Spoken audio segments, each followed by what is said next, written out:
Bonjour, l'objectif va être d'obtenir graphiquement la médiane, le quartile 1 et le quartile 3. Donc pour commencer, on va chercher à obtenir graphiquement la médiane. Pour obtenir cette médiane, il faut d'abord avoir la courbe des effectifs cumulés croissants. Cette courbe a été obtenue en plaçant les différentes valeurs que vous voyez ici. Ce sont les valeurs qui étaient dans le texte de l'exercice. On a relié ces différents points, ça nous donne la courbe des effectifs cumulés croissants. Maintenant qu'on a cette courbe, on va pouvoir obtenir la médiane. Comment obtenir la médiane? On regarde la valeur totale, l'effectif total. On le voit ici, c'est 106. Une fois qu'on a cette valeur, on prend la moitié de 106. Ça veut dire 53. On le voit ici, c'est à peu près à cet endroit-là. Bien sûr, c'est une valeur qui est une valeur approximative. On est sur une résolution graphique. Une fois qu'on a cette valeur, on va tracer un trait qui passe par cette valeur 53 jusqu'à la courbe. On rejoint la courbe à cet endroit. Et là, on fait un trait vertical. Plus on sera précis, plus la valeur s'approche de la valeur exacte. Ici, on voit qu'on arrive à la valeur qui doit être 21 ou 22. Donc la médiane est égale à 21 ou 22. Cette méthode est relativement assez précise, puisqu'au final, la véritable valeur de la médiane, si on la faisait par calcul, serait autour de 20,5. On va maintenant travailler sur le quartile 1. La méthode est exactement la même, c'est juste qu'à la place de faire la moitié de 106, on fera le quart de 106. Donc, on a 106 valeurs en tout. Donc, pour le quartile 1, on va diviser 106 par 4. 106 par 4, ça donne 26,5, soit approximativement ici. Donc, de la même manière que tout à l'heure, pour obtenir le quartile 1, on trace un trait qui passe par 26,5. On coupe la courbe à cet endroit-là. Et on va voir où est-ce que ça nous amène. Le quartile 1 est égal à 9. On va maintenant pouvoir travailler sur le quartile 3 exactement de la même manière. Pour le quartile 3, on prend toujours la valeur 106. On divise cette valeur 106 par 4. Le quartile, c'est le quart. Et on en prend, le troisième quartile, c'est 3 quarts. Donc on fait 3 quarts de 106. Ça nous donne la valeur 79,5. Donc approximativement ici. Une fois qu'on a la valeur 79,5, exactement de la même manière, on va tracer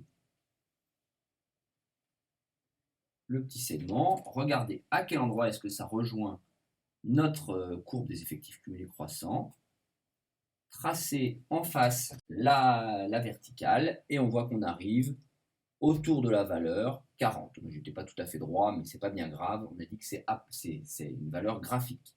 Donc le quartile 3, si on regarde, on va être autour de 39. Bien sûr, toutes ces valeurs qu'on a obtenues sont des valeurs graphiques, donc approximatives. Pour obtenir des valeurs plus précises, on peut le faire par calcul. On verra ça juste après. Bonjour. L'objectif ici va être d'obtenir la médiane de cette série par calcul. La première étape consiste à obtenir le tableau que vous voyez ici, qui est le tableau avec les effectifs cumulés croissants.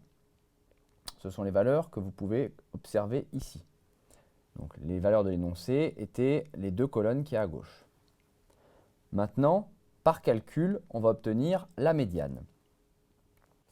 On va commencer par prendre le nombre total de valeurs. Ici, 106. Donc n égale 106. Comme on cherche la médiane, on va prendre cette valeur 106 divisé par 2, c'est-à-dire 53. Donc on va regarder dans le tableau avec les effectifs cumulés croissants où se trouverait 53. Évidemment, ça se trouve entre 52 et 70. Donc on va faire un petit tableau intermédiaire dans lequel on va faire apparaître les différentes valeurs. On a dit, on avait la valeur 52, la valeur qui est en face de la médiane c'est 53 et la valeur 70. Donc en face de ces valeurs, si on regarde dans le premier tableau que l'on a, en face de 52, on va reporter la valeur 20, qui est la valeur supérieure de l'intervalle des superficies, et en face de la valeur 70, on a la valeur 30. Donc une première étape consiste à se dire que la médiane et la valeur qui se trouve en face de 53, ça va forcément être entre 20 et 30. Comme la médiane est en face de 53 qui est très proche de 52, donc la médiane a priori doit être proche de 20. On va vérifier à la fin qu'on trouve bien une valeur qui corresponde. Elle doit bien être entre 20 et 30 et proche de 52. Donc maintenant, lançons-nous dans le calcul. La formule du cours nous dit que la médiane est égale à 20 plus 53 moins 52 divisé par 70 moins 52 fois 30 moins 20. Et donc, en faisant tout simplement ce petit calcul, on obtient la valeur 20,556. Comme ceci, on a facilement obtenu la médiane par calcul. On va maintenant voir comment obtenir le quartile 1. C'est à peu près la même idée. Donc, on continue encore avec le nombre total de valeurs, c'est-à-dire n égale 106. On divise, comme on est dans les quartiles, on divise par 4. Le premier quartile, ça correspond à 106 divisé par 4. On obtient donc la valeur 26,5. Dans notre tableau avec les effectifs cumulés croissants, où se trouverait 26,5? Ça se trouverait forcément entre 18 et 32. On va donc faire notre petit tableau exactement comme tout à l'heure. On va placer la valeur 18, la valeur 32, la valeur 26,5. Ensuite, les valeurs qui sont en face dans le tableau. Donc on voit qu'on a le 6 et le 10. Chaque fois, on prend les valeurs supérieures de l'intervalle. Donc on a 6 et 10. Et le quartile 1 sera la valeur en face de 26,5.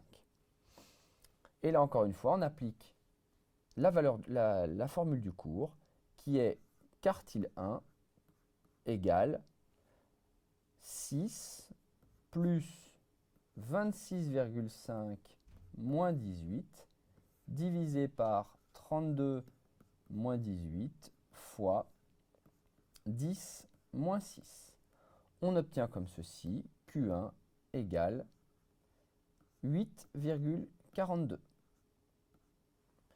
Pour obtenir le quartile 3, l'idée serait exactement la même, excepté qu'on prendrait n égale 106 divisé par 4, et comme c'est le troisième quartile, fois 3. Donc pour obtenir le quartile 3, on prendrait la valeur 26,5 fois 3, ce qui nous donne 79,5. Et on ferait exactement les mêmes calculs que pour le quartile 1 ou pour la médiane. Donc, je vais vous présenter maintenant le chapitre 3. Au cours de ce chapitre 3, on va utiliser le modèle que l'on a vu au chapitre 2, mais on va l'utiliser dans un cas particulier, lorsqu'on a des données qui sont saisonnières. Par exemple, lorsque l'on a un budget de station de ski, bien sûr, les recettes ne sont pas du tout les mêmes en hiver, en été et aux intersaisons. Et dans ce cas-là, le modèle que l'on a présenté au chapitre 2 a ses limites. Il ne permet pas réellement de tenir compte de ces variations saisonnières. Et pour ça, il y a des outils très intéressants, mais pourtant relativement simples, que l'on va pouvoir utiliser, et notamment des méthodes de désaisonnalisation. Ces méthodes, on va les voir, s'appuient sur un modèle de régression linéaire par la méthode des moindres carrés, méthode affine, mais on l'élabore avec différents coefficients. Ça peut être soit une méthode additive ou une méthode multiplicative. Les deux sont globalement, dans l'idée, se ressemblent. Donc elles sont assez semblables dans l'ensemble. Et l'idée, c'est que à partir de ces différents outils, on va pouvoir à la fois gommer les variations saisonnières quand on veut donner une idée plus lisse à son interlocuteur ou aux personnes à qui sont destinées ces données statistiques, ou bien d'autres possibilités. On peut à la fois faire des estimations pour le futur qui tiendront compte et qui vont créer aussi des variations saisonnières comme dans les données initiales, en tout cas qui vont y ressembler, ou alors on a plusieurs outils qui permettent par exemple de dire si on est plus ou moins haut par rapport aux normales saisonnières, un petit peu comme ce qu'on peut voir à la météo quand on nous dit qu'on est au-dessus ou en dessous des normales de saison au niveau des températures.